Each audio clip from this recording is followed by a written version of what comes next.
Welcome to the Weekly Water Outlook. Last week there were a few spots that received some significant rainfall, primarily the Pacific Northwest.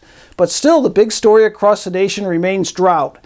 About 52% of the country is in either moderate or more severe drought at this time. We've been in a quiet pattern for the most part, and that looks like that will continue for much of the nation. Keep tuned. Let's start out today's briefing by taking a look at where the rain fell last week. The most rain fell over northern Alabama and Mississippi that received anywhere from a half inch of rain to up to 2 inches in a few spots. Mainly over the northern parts of Alabama, Mississippi, and parts of Tennessee. Yellow indicates about 2 inches of rain. As we moved further to the east over Georgia and the Carolinas, as well as most of Florida, much less rainfall. And you can see that in the percent of normal rainfall. The blues are above normal, reds are below normal, and there was above normal rainfall over parts of northern Alabama, Mississippi, but then as we went east, much below normal rainfall over the rest of the region. Now keep in mind that over the area of drought over Georgia, central Georgia, well below normal rainfall once again over that area, so no drought relief over the last week. I thought I'd take a look at some of the rainfall as of September 1st through the current date. And what we see here are these differences in rainfall from Alabama, Mississippi to areas further to the east. The top image here, the graph, is from Birmingham. And keep in mind that these scales will be changing in each one, but this is 2 inches here and 1 inch here. And what you can see is from time to time, Birmingham has been getting these significant rains of over 1 inch of rain. Now, more recently, it's dropped off a bit, and the rainfall we've had in the Birmingham area more recently, even though they've occurred from time to time, they've only been around a half inch or so. Now, in Macon, the core of drought, you can see this is only a half inch here, and over this entire period here from September 1st through the current date, there's really only been one event that has had rainfall above 1 inch of rain. So you can see those distinctions here with more frequent events and heavier events in Alabama compared to the core of drought. If we go into the Carolinas and Columbia, we see that this is a different scale here. Half inch is only about right here. And again, of the rainfall events that did occur, all but one have been less than a half inch. So significantly less amounts of rainfall in the Columbia area.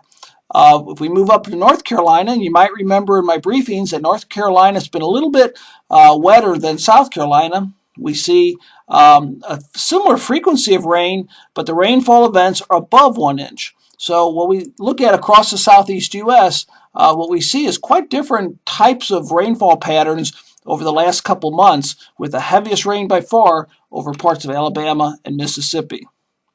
Here's the drought monitor that was just updated. Not a whole lot of change. The current drought for the southeast U.S., D1 to D4, is 14.74% compared to last week, 14.51. Now keep in mind, I've said this a number of times, that with evapotranspiration, the reduced amount of sunlight and cooler temperatures, trend changes will be a lot less as far as getting worse with the drought. But without rain, it will get worse, but it'll be at a much slower pace than we've seen during the summer. Alabama, not much problem with the drought other than that very core over East Central. And Carolinas, minor drought here and there. North Carolina is pretty much near normal, as well as Florida. Now, there is a couple areas of tropical disturbances out there. The waters in the Caribbean are above normal, so there could still be some tropical activity very late in the season. And what we see here is an area we're going to have to watch. There's a high probability of development, and there's a couple possibilities on where this might go. It's going to be dominated by this area of high pressure here, this area of high pressure here, and these areas of high pressure will either steer it to the west, which it's currently doing, or it's going to be moving between them and up towards the north. Either one of these tracks right now will not affect the southeast U.S. So we might be looking at that later this week for parts of the northeast U.S., at least with some of the tropical rainfall perhaps getting caught up in the upper flow, but it does not look to me like it will be affecting the southeast U.S.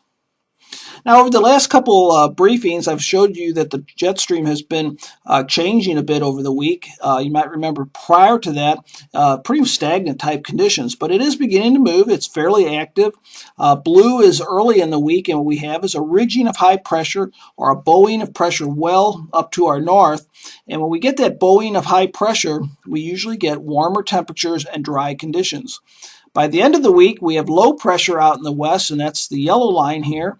Again, we're sort of under high pressure, and that's going to mean a prolonged period of quiet weather over the southeast U.S., most likely with above normal temperatures and below normal precipitation. Now I have the storm tracks in here, and I'll show this from time to time, mainly over the winter. Red is where the storm tracks originated, and the green is precipitation. All I want to put this in here is that so far the storm tracks have been well to our north. As we get into November, from a climatological standpoint, these tracks should be a little bit further south, and we get more active weather over the southeast U.S., including a secondary severe weather season. So as that jet begins to dip south as we get into November, I would expect that some of these storm tracks would be further south and we would get more rainfall. Having said that, at least for the next 2 weeks, looks very dry over the southeast U.S. I issued a trend alert for this earlier this week, expecting this dry weather, and this is week 1 here, and no rain whatsoever is forecast, at least by this model, for week 1. And week 2, not only over the southeast U.S., but a big area of the country, again, very dry. This is that system we'll have to watch later this week, by the way. But very dry for at least week 1 and most likely week 2. So it's going to be a very quiet time over the southeast U.S., and most likely soil moisture will be decreasing slowly, and the drought impacts also could be expanding a bit over the next couple weeks. So here are your takeaway points. The atmospheric energy in the jet remains well to our north. High pressure will be dominating the southeast U.S. Looks extremely dry all of this week, most likely next week as well. Thank you for listening to the Weekly Water Outlook, and I will be updating this next Sunday or early Monday, and keep tuned to updates throughout the week. Thank you.